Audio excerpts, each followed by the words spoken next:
Welcome to Bite at a Time Books, where we read you your favorite classics one bite at a time. My name is Bree Carlile, and I love to read and wanted to share my passion with listeners like you. If you enjoy our show, be sure to follow us so you get all the new episodes. If you want to see exclusive behind the scenes of our show, join our Patreon. We would also love for you to drop us a rating on your favorite podcast platform and share our show with your friends. You can catch us on all the social medias at Bite at a Time Books. We are now part of the Bite at a Time Books Productions Network. If you ever wondered what inspired your favorite classic novelist to write their stories, what was happening in their lives or the world at the time, check out Bite at a Time Books, Behind the Story, wherever you listen to podcasts. Today we will be finishing The Time Machine by H.G. Wells. 16. After the Story. I know, he said after a pause, that all this will be absolutely incredible to you. But to me, the one incredible thing is that I am here tonight in this old familiar room, looking into your friendly faces and telling you these strange adventures. He looked at the medical man. No, I cannot expect you to believe it. Take it as a lie, or a prophecy. Say I dreamed it in the workshop. Consider I have been speculating upon the destinies of our race until I have hatched this fiction. Treat my assertion of its truth as a mere stroke of art to enhance its interest. And taking it as a story, what do you think of it? He took up his pipe and began, in his old accustomed manner, to tap with it nervously upon the bars of the grate. There was a momentary stillness. Then chairs began to creak and shoes to scrape upon the carpet. I took my eyes off the time traveler's face and looked round at his audience. They were in the dark, and little spots of color swam before them. The medical man seemed absorbed in the contemplation of our host. The editor was looking hard at the end of his cigar, the sixth. The journalist fumbled for his watch. The others, as far as I remember, were motionless. The editor stood up with a sigh. What a pity it is you're not a writer of stories, he said, putting his hand on the time traveler's shoulder. You don't believe it? Well, I thought not. The time traveler turned to us. Where are the matches? He said. He lit one and spoke over his pipe, puffing. To tell you the truth, I hardly believe it myself. And yet, his eyes fell with a mute inquiry upon the withered white flowers upon the little table. Then he turned over the hand holding his pipe, and I saw he was looking at some half-healed scars on his knuckles. The medical man rose, came to the lamp, and examined the flowers.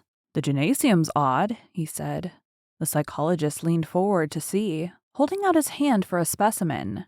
I'm hanged if it isn't 1:45, said the journalist. How shall we get home? Plenty of cabs at the station, said the psychologist. It's a curious thing, said the medical man, but I certainly don't know the natural order of these flowers. May I have them? The time traveler hesitated. Then suddenly, certainly not. Where did you really get them? Said the medical man. The time traveler put his hand to his head. He spoke like one who was trying to keep hold of an idea that eluded him. They were put into my pocket by Weena when I traveled into time. He stared round the room. I'm damned if it isn't all going. This room and you and the atmosphere of every day is too much for my memory. Did I ever make a time machine? Or a model of a time machine?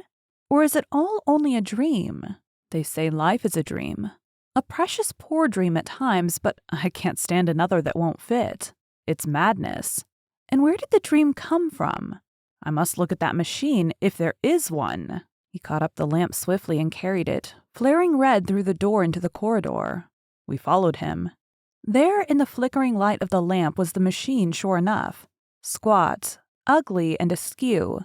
A thing of brass, ebony, ivory, and translucent glimmering quartz. Solid to the touch, for I put out my hand and felt the rail of it, and with brown spots and smears upon the ivory, and bits of grass and moss upon the lower parts, one rail bent awry.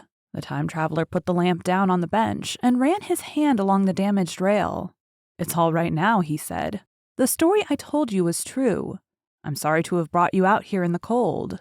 He took up the lamp, and in an absolute silence, we returned to the smoking room. He came into the hall with us and helped the editor on with his coat. The medical man looked into his face and, with a certain hesitation, told him he was suffering from overwork, at which he laughed hugely. I remember him standing in the open doorway, bawling goodnight. I shared a cab with the editor.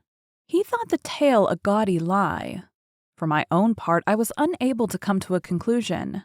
The story was so fantastic and incredible, the telling so credible and sober. I lay awake most of the night thinking about it. I determined to go next day and see the time traveler again. I was told he was in the laboratory, and being on easy terms in the house, I went up to him. The laboratory, however, was empty. I stared for a minute at the time machine and put out my own hand and touched the lever. At that, the squat, substantial-looking mass swayed like a bow shaken by the wind. Its instability startled me extremely, and I had a queer reminiscence of the childish days when I used to be forbidden to meddle. I came back through the corridor. The time traveler met me in the smoking room. He was coming from the house. He had a small camera under one arm and a knapsack under the other. He laughed when he saw me and gave me an elbow to shake. "I'm frightfully busy," said he, "with that thing in there." "But is it not some hoax?" I said. "Do you really travel through time?" "Really and truly I do." And he looked frankly into my eyes. He hesitated. His eye wandered about the room. "I only want half an hour," he said. "I know why you came, and it's awfully good of you. There's some magazines here. If you'll stop to lunch, I'll prove you this time traveling up to the hilt. Specimens and all. If you'll forgive my leaving you now."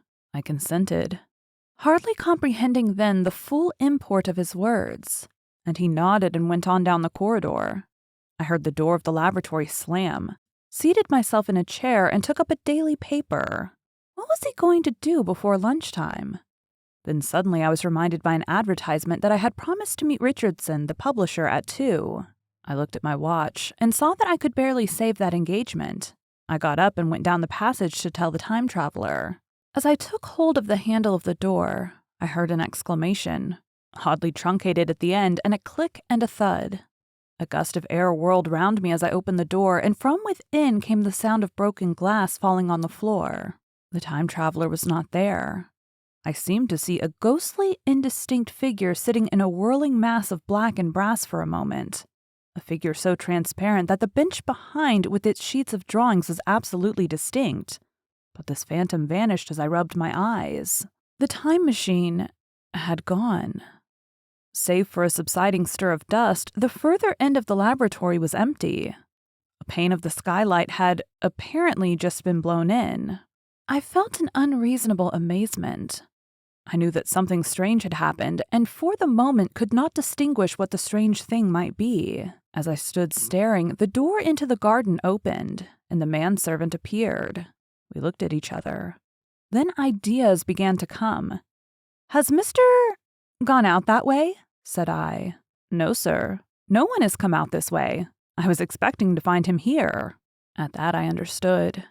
At the risk of disappointing Richardson, I stayed on, waiting for the time traveler, waiting for the second, perhaps still stranger story, and the specimens and photographs he would bring with him. But I am beginning now to fear that I must wait a lifetime. The time traveler vanished 3 years ago, and as everybody knows now, he has never returned. Epilogue. One cannot choose but wonder, will he ever return? It may be that he swept back into the past and fell among the blood-drinking, hairy savages of the age of unpolished stone, into the abyss of the Cretaceous Sea, or among the grotesque saurians, the huge reptilian brutes of the Jurassic times. He may even now, if I may use the phrase, be wandering on some plesiosaurus-haunted Ulick coral reef, or beside the lonely saline seas of the Triassic Age. Or did he go forward into one of the nearer ages in which men are still men, but with the riddles of our own time answered and its wearisome problems solved? Into the manhood of the race, for I, for my own part, cannot think that these latter days of weak experiment, fragmentary theory, and mutual discord are indeed man's culminating time. I say, for my own part, I know, for the question had been discussed among us long before the time traveler was made, thought but cheerlessly of the advancement of mankind, and saw in the growing pile of civilization only a foolish heaping that must inevitably fall back upon and destroy its makers in the end. If that is so, it remains for us to live as though it were not so. But to me, the future is still black and blank, is a vast ignorance, lit at a few casual places by the memory of his story.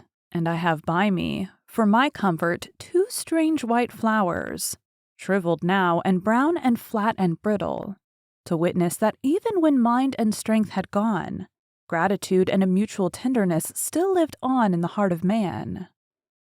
Thank you for joining Bite at a Time Books today, while we read a bite of one of your favorite classics. If you enjoy our show, be sure to follow us so you get all the new episodes. If you want to see exclusive behind the scenes of our show, join our Patreon. We would also love for you to drop us a rating on your favorite podcast platform and share our show with your friends. You can catch us on all the social medias at Bite at a Time Books. Also, be sure to check us on our website, www.biteatatimebooks.com. We are now part of the Bite at a Time Books Productions Network. If you ever wondered what inspired your favorite classic novelists to write their stories, what was happening in their lives or the world at the time, check out Bite at a Time Books Behind the Story, Tuesdays wherever you listen to podcasts. Again, my name is Bree Carlile, and I hope you come back tomorrow while we take a new bite of The Three Musketeers.